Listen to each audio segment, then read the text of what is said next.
What is the fulcrum lever involved in Kennedy's class 3 when denture gets lifted due to sticky food? Okay, so a lot of us tend to get confused between the concepts of these lever principles. So it is very simple. Just understand that there are three things involved here: the R, the F, and the E. Okay. Now fulcrum is F, which is easy to remember because we know that we are talking about fulcrums when we talk about cast partial dentures. E is the effort, the place where you are going to put the force, and R is the resistance, which is going to be taken care of by the direct retainer in the cast partial denture. So just remember these three things. Now this is a class 1 lever, this is a class 2 lever, and this is a class 3 lever. In designing a cast partial denture, the most effective way of achieving good retention is to achieve a class 1 lever. Okay. Now class 1 lever and class 2 lever are applicable in distal extension cases. Distal extension meaning Kennedy's class 1 and 2, where the lifting of the denture is going to happen because of this effort. Okay.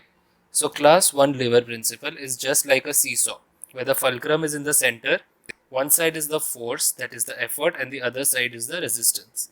Now clinically correlating this, okay, suppose if this is the distal extension case, because of the masticatory load or gravity or whatever force the food is going to put on the denture, okay, this is going to cause the lifting along this fulcrum, which will be resisted by the direct retainer, that is the clasp over here.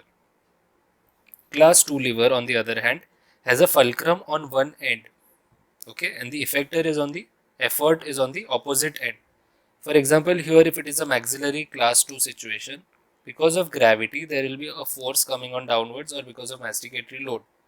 So this load is counteracted by this resistance, but the fulcrum is far off. Okay, the point at which this rotation is occurring is far off towards the canine in this case. So this you can correlate with this kind of a cart, where fulcrum is towards one end, the effort is on the other end, the resistance is provided in between. Now naturally this will not be as effective in stabilizing the cast partial denture as the class 1 lever. Now these two levers are commonly employed in CPD designs. Talking of a third class lever, where the effort is coming in the between. Now that is a very unusual thing to happen. That means the effort or force is coming in the center of the direct retainer and the fulcrum. The example of that is a fishing rod. Okay, so fulcrum is the point at which this force is going to lift or act. Then retainer will be on the other side, the resistance is here, and the effort will be applied in between the two. For example, if it is a tooth bound edentulous area, that is Kennedy's class 3, if something sticky is being eaten by the patient, then the denture will lift along this axis, right? So this is the effort or the force. Now the fulcrum is anterior, there is no direct retainer on this tooth. That is why it is not being resisted. The direct retainer is present on the other side. So that is the resistance.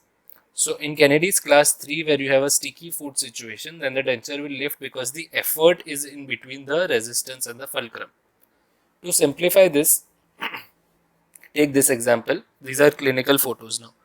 So we are talking about class 1 lever, effort on one side, resistance on the other side, and fulcrum in between them, seen in Kennedy's class 1 and Kennedy's class 2.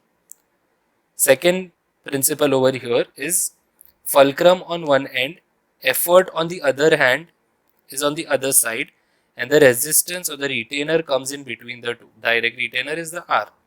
Okay. Third class river and third class Kennedy. Together you can remember it like that. So if you see there is a direct retainer over here on the molar, which is the resistance, the denture might have the tendency to tip over here because of the fulcrum and no direct retainer here.